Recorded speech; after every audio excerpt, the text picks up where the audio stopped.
今天教您蒸螃蟹的小妙招，保证蒸出的螃蟹不掉腿儿，蟹黄蟹膏还特别的鲜美，赶紧来看！妙招在手，生活不愁。很多人在蒸大闸蟹的时候，不小心蟹腿会掉，或者蟹黄流的到处都是。其实您要注意了，大闸蟹一定绑好了再蒸。可是买来的螃蟹如果是散开的，该怎么办呢？现在教您绑螃蟹的小妙招，轻轻松松就可以简单搞定。首先，我们要抓住螃蟹的背部，抓住这个位置可以固定螃蟹。接下来，我们再找来一根棉绳。我们首先像这样把螃蟹一边的4个爪子向中心靠拢，捏紧。另外一边也是同样的操作。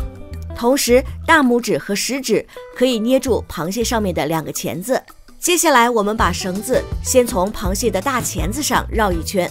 接下来在身上多绕几圈，可以起到很好的固定作用。最后再换个方向再绕几圈，弄成一个十字，这样螃蟹就被捆得很结实了，爪子也绑紧了。最后我们打一个结，螃蟹就成功的捆好了。要注意，捆螃蟹的绳子最好用水沾湿，因为沾湿了之后增加了摩擦力，螃蟹捆的就会更结实。捆好的螃蟹上锅蒸，就不用怕掉腿的问题了。蒸螃蟹之前，我们还要做清洗的工作。螃蟹像这样被捆住之后，清洗也会非常的方便。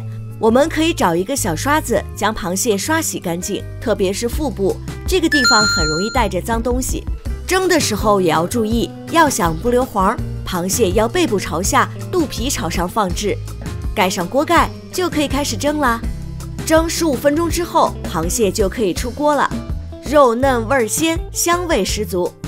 而且要提醒您，蒸螃蟹的时候一定要冷水下锅，这样蒸出的螃蟹没有腥味儿，而且蟹黄也不容易外流。您看，蒸出的螃蟹蟹足一个都没有掉，很适合拿来招待朋友。如果觉得这个妙招好用，赶快转给您的朋友和家人吧。别忘了订阅、点赞，按一下小铃铛哦。